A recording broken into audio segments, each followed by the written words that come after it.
அனைவருக்கும் வணக்கம்.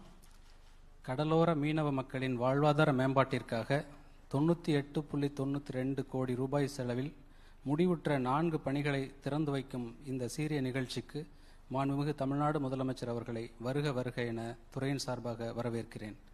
இந்த நிகழ்ச்சிக்கு வருகை புரிந்திருக்கும் மாண்புமிகு துணை முதலமைச்சர் அவர்களையும், மாண்புமிகு மீன்வளம், மீனவர் நலத்துறை மற்றும் கால்நடை பராமரிப்புத்துறை அமைச்சர் அவர்களையும், தமிழ்நாடு மீன் வளர்ச்சி கழக தலைவர் அவர்களையும், தமிழ்நாடு மீனவர் நலவாரிய தலைவர் அவர்களையும், மதிப்பிற்குரிய தலைமைச் செயலாளர் அவர்களையும், துறை தலைவர் அவர்களையும் வருக வருக என்று வரவேற்கிறேன்.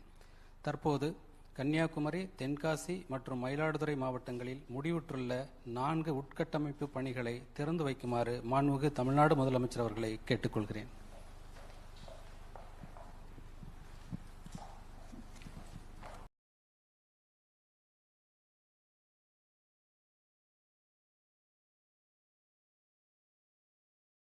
மீனவர் நலத்துறை சார்பில் மேம்படுத்தப்பட்ட மீன்பிடி துறைமுகங்கள், மீன் இறங்குதலும் மற்றும் புதிய மீன் விதை பண்ணை ஆகியவற்றை திறந்து வைத்தமைக்கு கால்நடை பராமரிப்பு, பால்வளம், மீன்வளம் மற்றும் மீனவர் நலத்துறையின் சார்பில் மாண்புமிகு முதலமைச்சர் அவர்களுக்கு நன்றியை தெரிவித்துக் கொள்கிறேன்.